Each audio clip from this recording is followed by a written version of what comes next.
Welcome to Jordan Lovin Daily.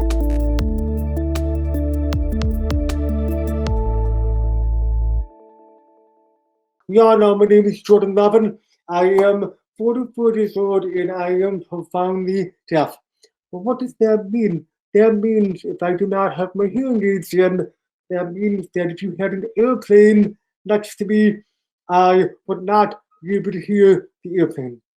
So imagine trying to live your life without sound. I'm sure it's not easy. But I was born 3 months premature, 11 inches and 31 ounces. This is back in 1976 when there was no hearing testing available.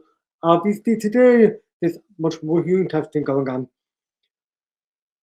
When I was born, the doctors told my parents that I would probably have a 10% chance of survival. Obviously, I am here today, and I'd like everyone to understand that for the first few months of my life, I was in the hospital, but I was also on a respirator for the first 2 months. I had also, during that time that I was in the hospital, I had many complicated uh, life dangerous surgeries where there was a possibility of not coming out alive. Obviously, I made it. And from that point on, when I actually was released from the hospital, my parents brought me home, and that began this whole journey of how we're going to help Jordan develop. Well, one of the main concerns during those first couple of years was on my physical development because the doctor said that I would probably have really complicated things coming up forward. So his focus was so much on my physical development that perhaps they missed or they found out that I was deaf. Well, I was 2.5 years old when they found out I was deaf. Well, what happened? Why did they wait so long? Again, because they were so focused on my physical development. So think about what a doctor tells you that your kid is deaf. That's a very devastating diagnosis. And also at that time, the doctors told my parents that I would probably never be able to speak or listen at that time. And how do you think my parents took that? Well, they didn't accept no further. So my parents became dedicated to understanding and researching and asking questions and finding out what could they do to. I'm going to use this very broadly. What could they do to get me to be as normal as possible? But as we know, there is no normal. So let's just throw that out the window. So basically, from that point on, they began to ask questions, and the doctors obviously said that I won't be able to speak. So they took it upon themselves and said, "What could we do?" And basically, from there, they were able to find a couple of different doctors.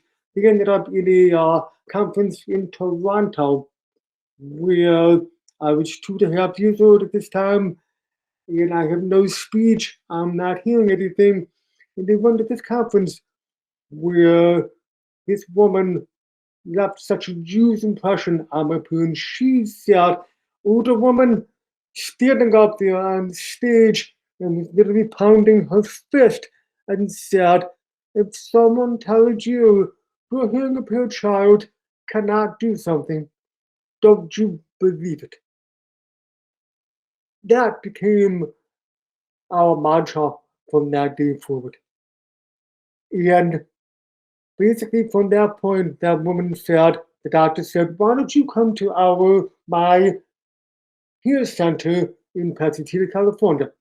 So I believe a couple of weeks after that, we ended up in California for 3 weeks. And one of the most important concepts that she said to my parents was, first and foremost, that a hearing impaired child has to be treated like any other child.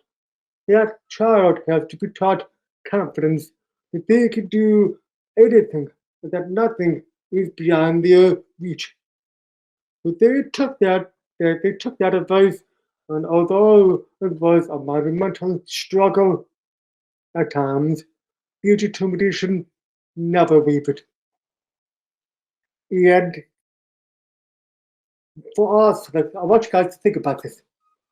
Just because you put hearing aids on someone doesn't mean that they are going to be able to hear.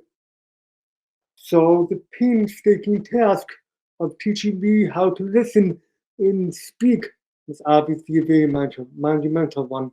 So basic sounds that babies, when they speak, they'll say ma ma ma, ba ba ba. I had to be taught every single sound, enunciation, every single thing from day one. And obviously, that was very tedious. And you think about it, as a baby, you guys hear all of these sounds. You guys can begin to associate what those sounds were. I was not able to associate what the sounds are. So at that time, I was also fitted with hearing aids.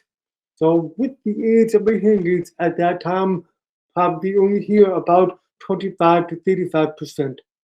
I believe now it's much higher for me. It's probably in the 40 to 50% range. So I actually just got these new hearing aids. So I'm hoping that pushing me up to that 60 or 70 range. But I will be honest with you.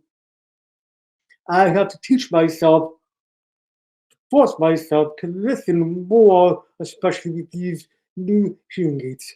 So, like everything else, it takes time and practice. So let's talk about really quickly about the intonation. I had to be taught everything. Intonation, breath control. My mom would play these scales on the piano, and I would have to literally sit there with her and practice the sounds while she was on the piano. So here's what I want to do. Here's a quick example of something with breath control. So if everybody can do me a favor, well, I can't see what you guys are doing, but if you put your hand up and you say the word put, P-U-T, you should be able to feel the P breath control on your hand. Okay? So I had to, that's how I learned how to get the proper breath.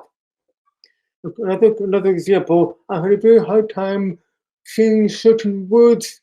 So my father came up with this really cool thing where he would put chocolate on the roof of my mouth.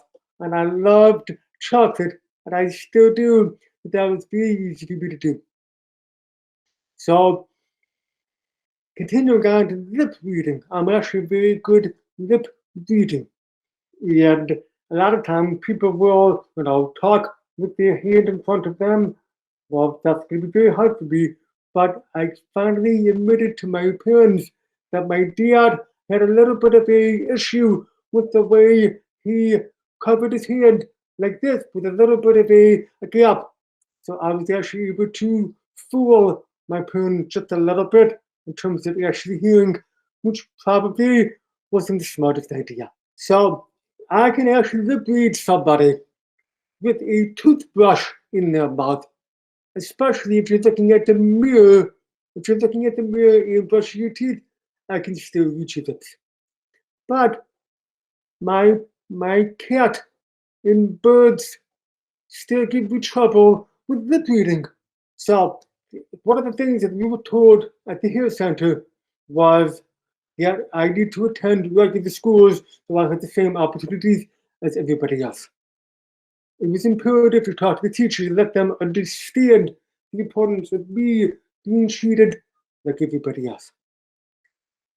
On top of all of this, during school, I had such a hard time in school, not just because I couldn't hear, but because I actually didn't have any understandable speech until the third and fourth grade. And if you fast forward just a little bit, I happen to be ADHD. Well, we didn't find out about that until I was 17. So that's another story for another day. So I have one quick funny story I want to tell you. So I, growing up, we, as you all know nowadays, we have closed captioning on the TV. Well, in the early years, there was no closed captioned on the TV. We had gotten this big box.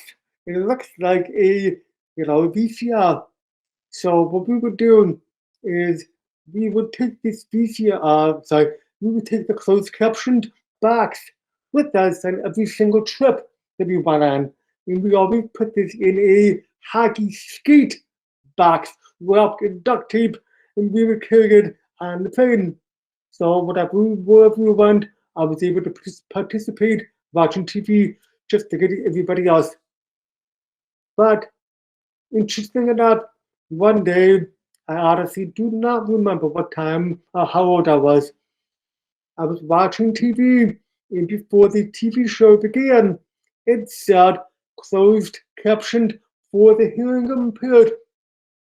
And I looked at my parents and I said, wait a minute, does that mean I'm hearing impaired? I didn't pay attention to those things, and it took me that long to realize that perhaps maybe I had a disability. But like I said, I always make sure I utilize my abilities. So having to kind of sum this up just a little bit, looking back at all of this, I realized that I started to develop all of these good habits. In order for me to overcome adversity, I had to practice so many things over and over and over again until it was ingrained in me, which is what allowed me to become successful. And regardless of anybody's abilities, disabilities, successful, not successful, everybody needs to be able to recognize and appreciate the habits that they currently have in place, or if you are struggling with specific habits, you need to recognize that so that you can change that and make it better. So I am grateful for all of the opportunities that I was given. Thank you for listening. Please check out my website for more great content at jordanlevin.com.